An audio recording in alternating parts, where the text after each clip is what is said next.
Wayne, thank you for being with us today. Could you tell us about your family roots in Cuero and DeWitt County? Sure. On my mother's side, my great-great-grandfather named Braun immigrated from Germany and bought a ranch outside of Clinton. And then his son and grandson also ran the ranch, and my grandmother inherited part of that ranch. And so my mother grew up part in Cuero and part on the ranch outside of Clinton. On my father's side, my great-grandfather immigrated from Frankfurt, Germany, and came to Myersville, and they farmed in Myersville. And my grandfather had 12 children, who then had 3 children, my father and his 2 brothers, Oscar and Caesar. And in 1928, they moved to Cuero and formed the Adickes Lumber Company. It was William Adickes and Sons at that time. And they proceeded to start building many of the houses here in Cuero. Wayne, tell us about where you were born and about your mother and father. Oh, okay. I was born here in Cuero, and my mother was born in the house on the corner of Gonzales and First Street, which I now own as a rent house. And she grew up there, learned to play music and all. My father was born in Myersville, and he moved with his father and 2 brothers to Cuero in 1928 and worked for William Adickes and Sons Lumber Company, and they built many of the houses here in town. And so they married in 1932, and my mother helped out odd jobs in the office at the lumber yard, and then also raised a family. Tell me what it was like growing up in Cuero. Growing up in Cuero was almost a typical South Texas laid-back town where, as kids, we ran around barefoot. Nobody bothered to worry about where we were. We ran around all hours of the day and evening. We ran around as groups of kids, laid in the grass at night and watched the stars and the shooting stars as they would go by, and we'd see the comets and various things because we could see the night stars in those days. The streets were mostly gravel with deep ditches on the side. I remember that because I used to love to play in the ditches when it rained, because they would be about 2 feet deep and you could swim in them. But growing up, my father died when I was 3 years old, and that was a fairly traumatic event in the family. I don't remember that much about it, but I do remember that it was, my mother was also sick at the time, and the war was going on, and things were very tight. I can remember that. My mother remarried in 1948, and we actually moved out of town for 3 years to a little town in North Texas called Nocona, where they ran a newspaper. And the marriage didn't work out, so they were divorced, and we moved back to Cuero, and my mother became a cashier at the gas company and raised me and my brother on a minimum wage salary in those days. I can remember she got $1.25 an hour when she was hired. And so but I didn't know we were poor. I had a good time as a kid. And growing up in Cuero, I had lots of friends. And I would like to say about the school, I had a really good education because I wound up being competitive when I went to college. And so I thought that was really nice. In high school, what activities were you involved in? In high school, I never was that active in the sports, although I had a lot of pressure to play football, but I was the geek. I was active in things like number sense, slide rule, science. In fact, I was so active in the science thing and studying this and that and really the geeky type that sometimes the principal would pull me out of a class and have me substitute into the physics class. Here I was a student no older than most of the kids in there, and I was supposed to be telling them about the class. After graduation from high school, what did you do? Well, I went to Victoria College, and there I didn't actually go for an associate's degree. I just went for a college continuation towards a BS degree, and so I did all the pre-college courses to major in, at that time, pharmacy. And just about the time I was finishing up at Victoria College, I realized that that was a 5-year course, and I could get a chemistry degree in 4 years, so I switched to chemistry and went to Stephen F. Austin State Teachers College and participated there in the chemistry program. And there I was active in the chemistry club. I became president of the student affiliates of the American Chemical Society for the college campus. And again, was pretty geeky, if you like, at the time. And enjoyed actually being in East Texas and totally different environment than Cuero. And I was really fascinated with the fact that all these trees and you couldn't see very far, and just a totally different kind of environment. What inspired you, if anything, to go into organic chemistry? Well, going into chemistry was pretty much, in the end, really due to the high school teacher, Mr. Ed Harbison in Cuero.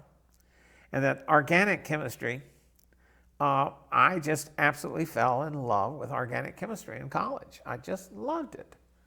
And I had analytical chemistry and physical chemistry and all kinds of different chemistry, but I loved organic chemistry.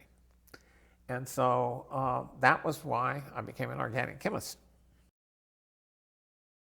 Did you ever go to graduate school? Yes. After I graduated from Stephen F. Austin, I really didn't know what I was going to do, and I actually stayed on and started working towards a teaching certificate in science. And that summer, I was taking the education courses, and the head of the department basically called me into the office and said, there's a laboratory instructor's job at Arlington State College. You should apply for it. I applied for it, went for an interview. They hired me on the spot. And I moved to Arlington, Texas, and started there as a laboratory instructor. And they had a campus of 9,000 students. About 6,000 of them actually took chemistry, and no graduate program. And so that meant they had just more people taking laboratories than they knew what to do with. And they couldn't hire graduate students because they didn't have a graduate program. So they hired BS chemists to come in as instructors of laboratories. And so there were a group of 5 of us that instructed chemistry labs. And of course, I got to instruct the organic labs, which was much to my delight. While at Arlington, the faculty there encouraged me to go to graduate school. Why aren't you going on for a PhD? It never occurred to me in my lifetime that I should go for a PhD. I already knew what a PhD was. So I went over and talked to Texas Christian University, and they were starting up, they had started up a new PhD program, and I told them I wanted to go enter the graduate program, but I wanted to start part-time. Well, they never had any part-time students, and they didn't know what to do. And finally they said, okay, you can start, but sooner or later you're going to have to quit and come full-time. I said, yes, I understand that, So I continued working 2 years an additional 2 years at Arlington, taking part-time courses, and then I quit and got a full scholarship at Texas Christian University. I became a Welch Fellow, which from the John Welch Foundation, and that paid for my PhD program. And there I worked on synthetic organic chemistry and actually the chemistry of thiophens. What was your first job after you completed your postdoctoral work? Okay, my first job after completing my postdoctoral work was with the St. Regis Paper Company. And I had no idea what a paper company was. I knew nothing about the making of paper. And so I went in there. I was hired, though, basically not to work on paper making, but to work on the chemistry of an office copier. And could we find a way to make what are called the photoreceptors, which were generally in those days inorganic, out of organic materials. And that was why they wanted to hire an organic chemist.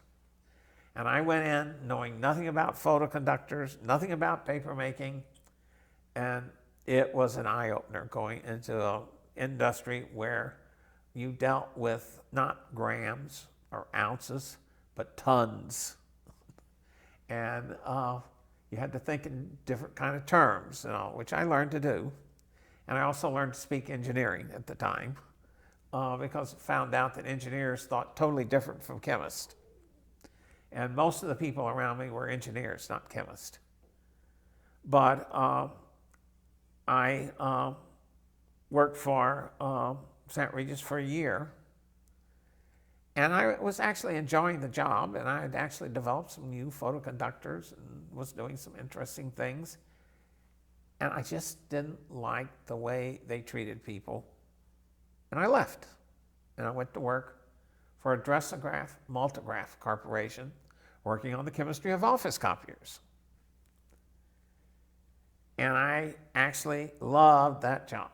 I mean, I was a synthetic chemist, just making new compounds like mad, and just loved doing it. But the company didn't know what it really wanted to do. And so it spent a whole bunch of money on developing a research center. And in 3 years, it shut half of it down and laid off what I considered to be a bunch of good people. Kept me, but I didn't like that. And so I started looking for a job. And lo and behold, the St. Regis Paper Company came recruiting me again. So I went back to work for the St. Regis Paper Company and stayed with them for 9 years, or 9 additional years. And during that time, I started back working on the chemistry of office copiers, then became group leader of coatings, then manager of coated products, then director of R&D. And it was an interesting time working for a company like that.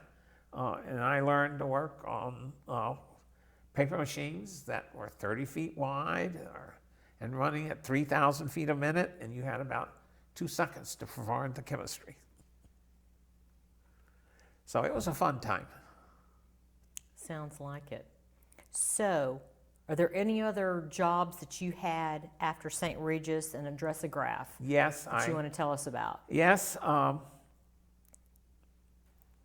Tenneco, the company Tenneco, which was one of the largest conglomerates at the time, and came recruiting. They knocked on my door, asked if I'd be interested in a vice president's position in their packaging division. And I just said, yeah, I'd be interested. One, I never turned down a job till it's been offered. And I went and interviewed, and they put the rush on me. And I accepted the job and moved to the Chicago area. And they wanted me to set up a new research center for them. And so I moved there and established a research center and worked in their the Packaging Corporation's headquarters, which is a wholly owned subsidiary of Tenneco. And I loved the job, hated my boss. So after 3 years, I said, I don't have to hate my boss. I can go do something else. Looked around and decided I want to go back into the academic environment, and I took a job as an associate department head in the chemistry department at the University of Arizona. There, my prime function was managing a complex operation of 90 staff.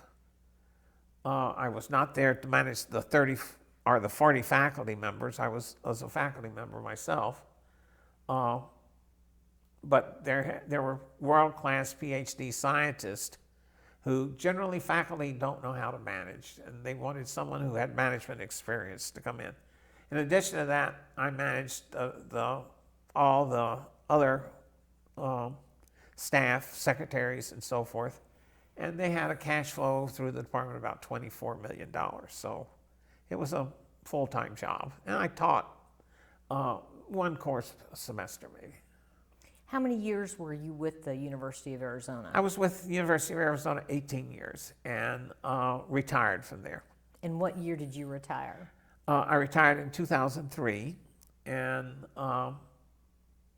at that point decided I didn't want to continue living in Tucson, because when I went to Tucson, it was 300,000 people, and it was a nice, medium-sized community. When I left, it was about 1 million people with poor roads, massive traffic jams, and I just didn't enjoy the city that much anymore. So I thought about it. I said, I'm going to come back to Cuero. And people roll their eyes and say, why would you go to Cuero? I said, well, not just because I was born there, but because it's located about 2 hours from San Antonio, 2 hours from Austin, maybe 2.5 hours to Houston, 1.5 hours to the coast. Nice central location, low cost of living, and I like the area. So I moved back. Tell me about your decision to buy the Byrnes House in Cuero. Oh, that's an interesting one. I came back, and I was going to move back into the house I already owned, which was my grandfather's house. And, but I said, I'll look around also. I'll just look and see what's available. So I called my cousin, John Post, and who was a realtor and also a building contractor. And John started showing me houses in which I had very little interest in. And he said, well, I just talked to the Webbers, and they live in the old Byrnes house. And I said, well, that house I'd be interested in, because I remember it from the time I was a little boy, and actually had been in it because my mother had been Dr. Byrnes' secretary for a short time. And well, John said that they had just approached him about selling it, but they hadn't signed any papers, but he'd talked to them. So he talked to them, got me in to see the house. I made an offer. They made a counter offer. We made a little dickering. We settled on a price, and I bought the house.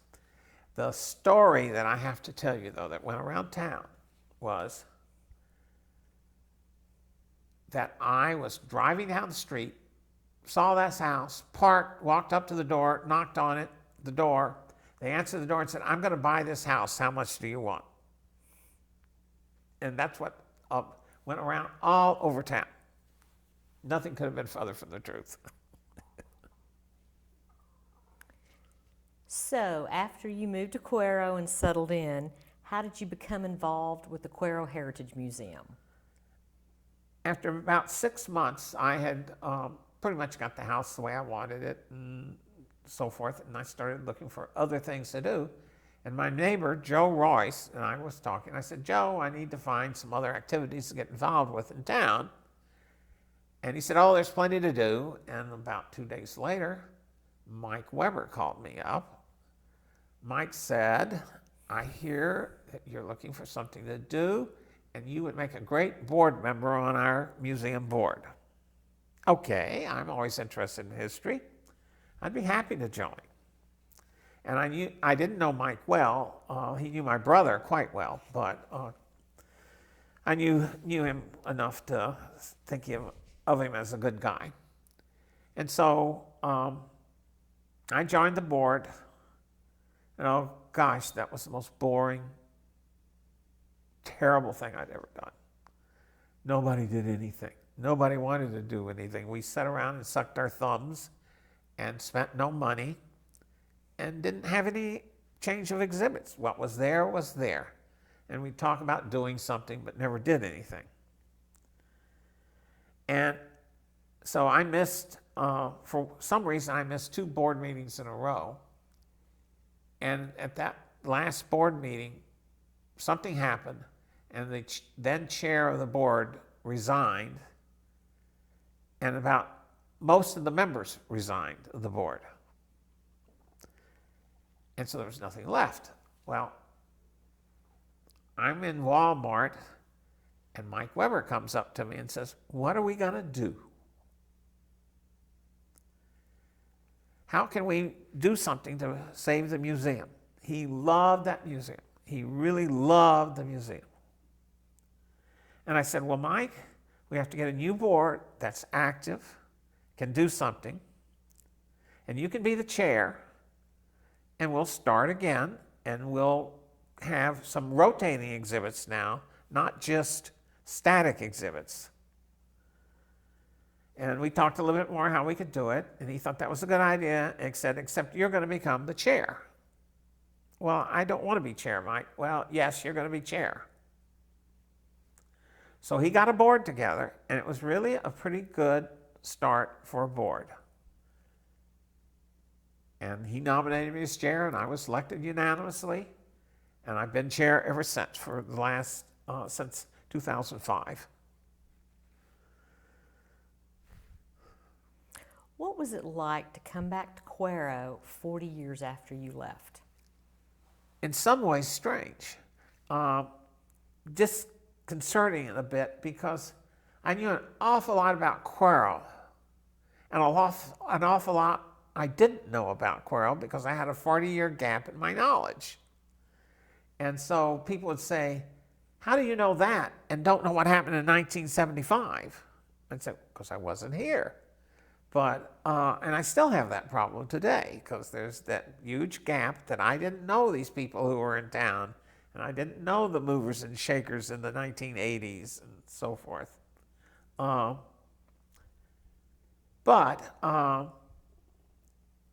I adapted quickly. I was accepted as a local. I mean, I wasn't like a stranger. I mean, I was native born, and so it wasn't as if I was some out-of-towner coming in and trying to run the place and so forth. So it was just an interesting period where I still have these gaps in my knowledge about the town. Wayne, you know so much about the history of Cuero, from the time you lived here when you were young and from the time that you've moved back and the gap that you filled in while you were gone. What are some interesting tidbits that you could tell us about the history of Cuero? Well, that's one of my favorite topics. I love to talk about the history of Cuero. And one of the most misunderstood things is about how Cuero got its name and how it was founded. And that caused me to start doing some research. And eventually I found a series of documents which pretty much explained it all. And in 1871, the freeholders of the county, or the landholders of the county, submitted a petition to the county court to issue a $100,000 bond to bring the railroad from Victoria to a place to be located within 3 miles of the Clinton Ferry, and to be named Cuero.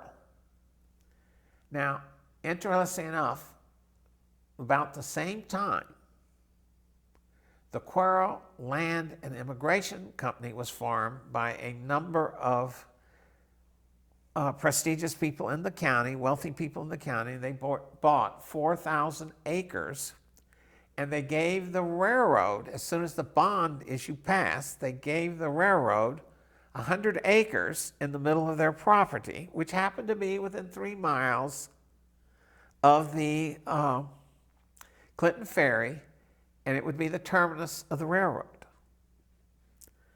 So when the bond issue passed, people knew the railroad was coming, and they knew exactly where it was going to be. So the bond issue passed late 1871, early 1872. Construction started on a new town in the middle of nowhere. Well, not quite in the middle of nowhere. It was in the middle of the Cuero Land and Immigration Company, land holdings. But stores started being built. People started coming in. Housing was being built. And in 1873, April of 1873, the train arrived. And Cuero was off and running. In April of 1873, the city formed an incorporated city government and elected the mayor and aldermen in those days. By September of 1873, they were very ambitious, and they had a petition to the county court to move the courthouse from Clinton to Cuero. That election was held in December of 1873 and passed by 50 votes. And so it took them 4 years, but in 1876, the courthouse was moved to Cuero, and Cuero became the county seat. That is why Cuero doesn't have a square, a city square, because the city was built before the courthouse was. So from there, the town, as an interesting fact, a lot of people all notice that Cuero has many very wide streets. Even our main street is wider than an average main street in many small Texas towns. And the reason for that is the train Cuero was the terminus of the train. It stopped right here. And all freight from the second largest seaport on the Gulf Coast, Indianola, that was bound for San Antonio or Austin, had to be unloaded in Cuero, transferred to wagons, and taken by wagon to those cities. They needed wide streets to turn the wagons around. That's why we have so many wide streets. Now that's a little tidbit of history. That's very interesting. So I know you could go on and on about these great stories about Cuero. Tell us one more good one that you have. Well, I don't know if it's a good one, but I think one of the most crucial ones is that Cuero became one of the first electrified cities in South Texas. And that was because a man named Otto Buchel had enough vision. He went out and built a dam on the Guadalupe River and put a power plant in. And Cuero became electrified. And was, as I said, one of the first towns. Now, along with that, as time passed, Cuero became a community that bought out the power company and began to produce its own power.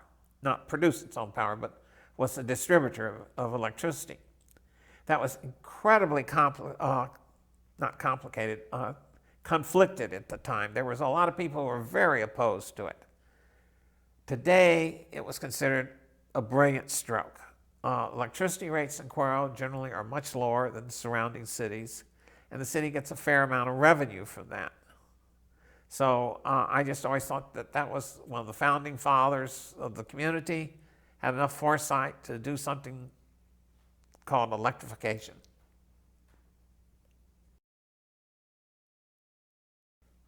Wayne, can you tell us how Cuero became the turkey capital of the world?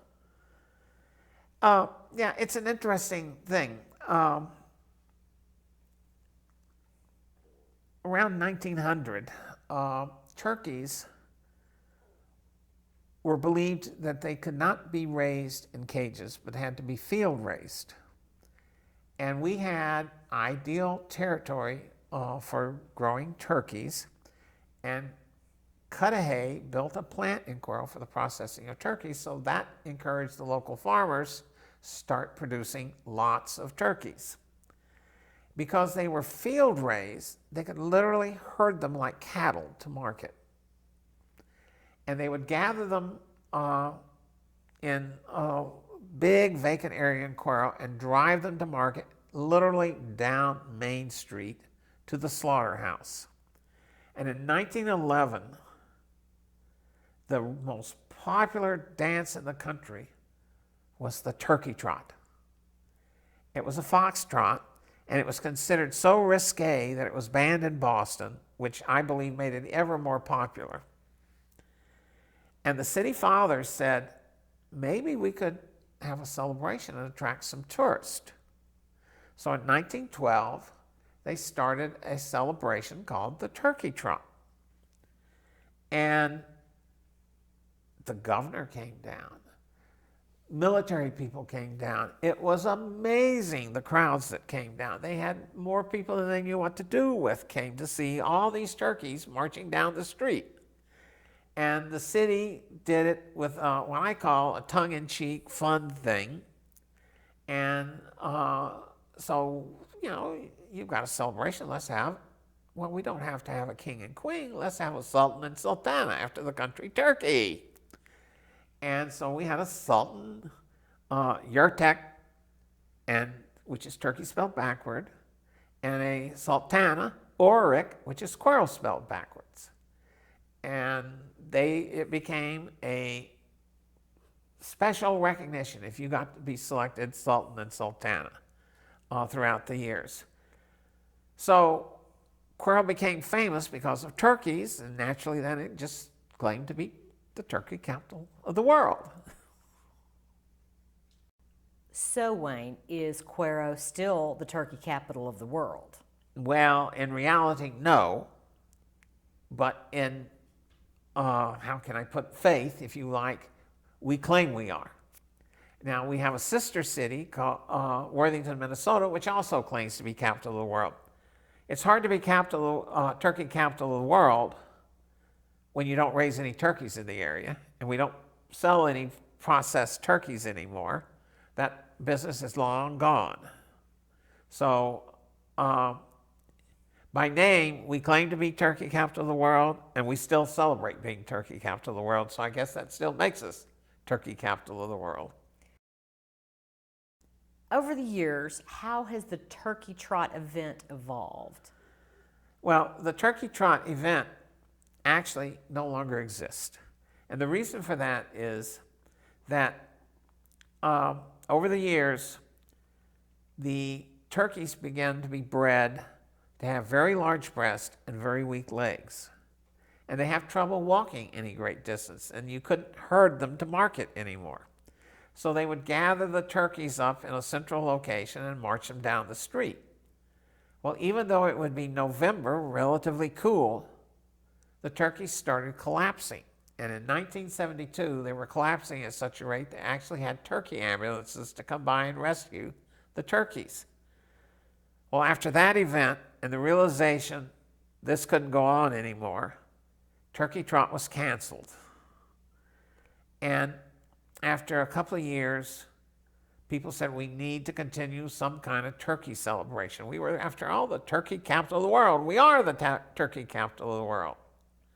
So they formed Turkey Fest. And we had a parade, and we celebrate all things turkey.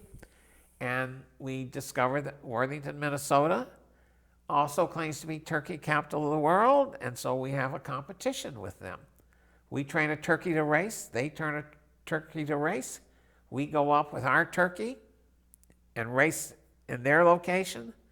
They come down here and race, and the winner of the combined, the one who has the best combined times gets to claim to be the turkey champion, or turkey capital of the world. Sometimes we win, sometimes we lose. Wayne, over the years, what are some of the major industries that have come through Cuero? Okay, well, from the very beginning and into today, cattle has always been a major industry. DeWitt County is among the largest shippers of beef in the world. It's not the largest, but up there close to the top. The county itself, at one time, cotton was king. We had cotton mills all over the place. Cuero had 2 cotton gins.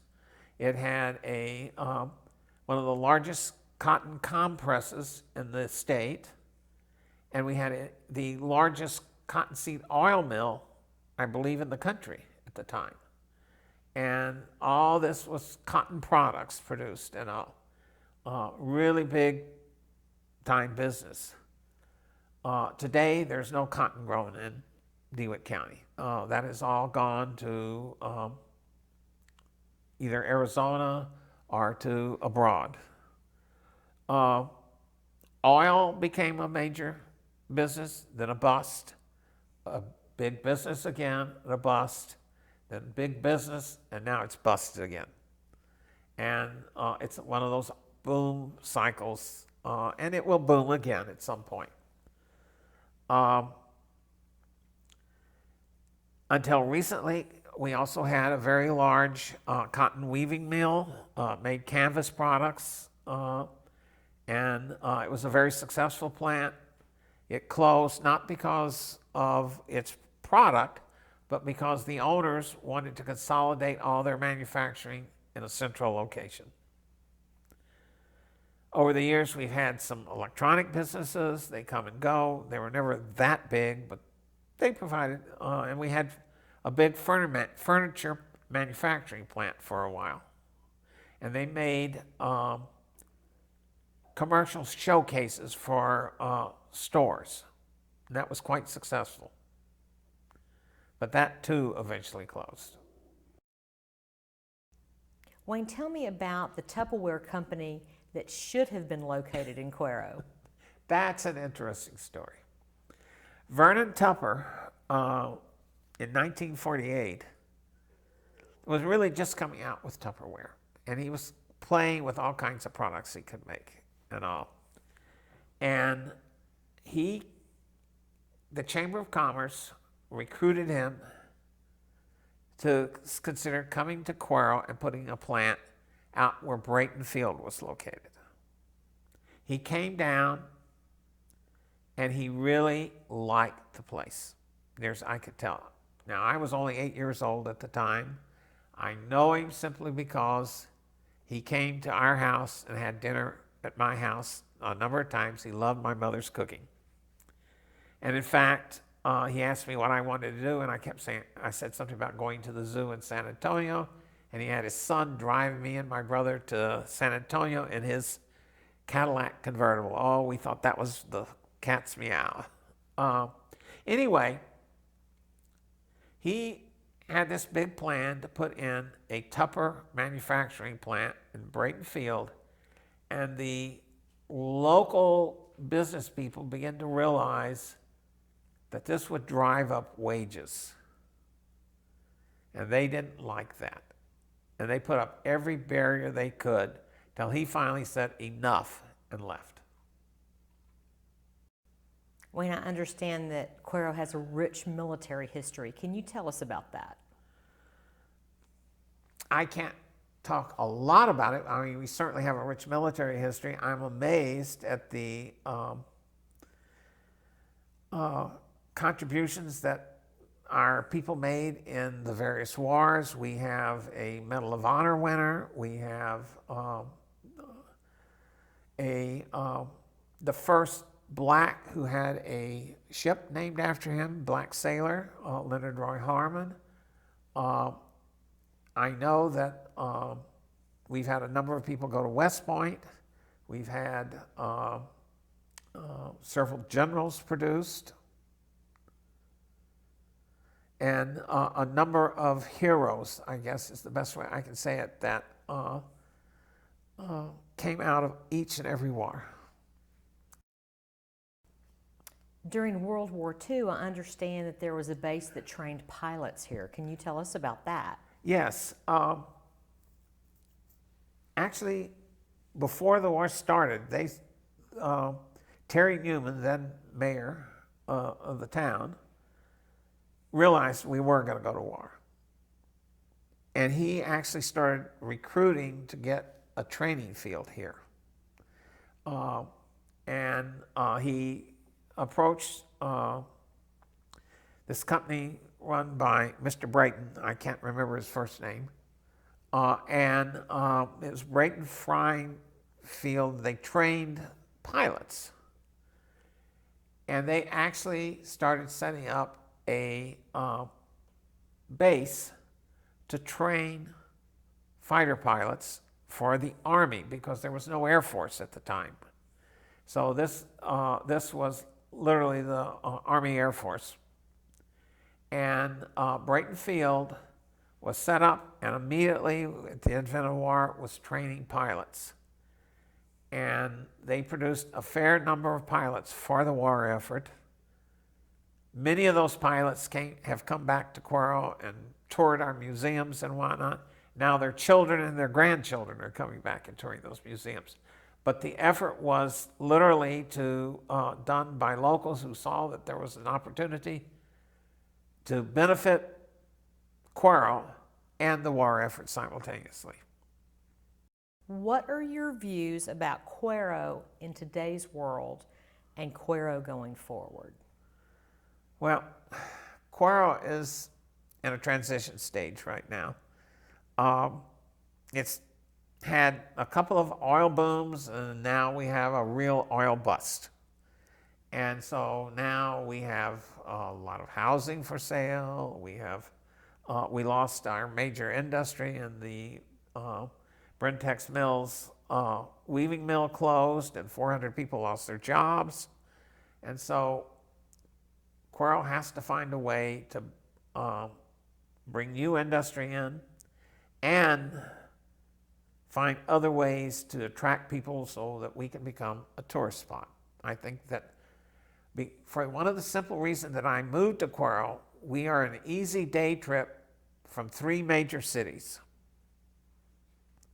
And we have the buildings and the interest to make us a day trip community. Or maybe an overnight trip community, a weekend trip. We've got wildflower capital of Texas. We have buildings that people just love to see. We have Victorian homes that people just take driving tourists to see and just rave about. We have to find a way to continue to develop that and all. To do that, we're going to have to answer the problem of how we fill our empty buildings. And that's a solution we have to come up with. Wayne, thank you so much for being with us today. Your knowledge and love of Cuero is invaluable to this community, and we are forever grateful. Thank you. I'm glad to be here.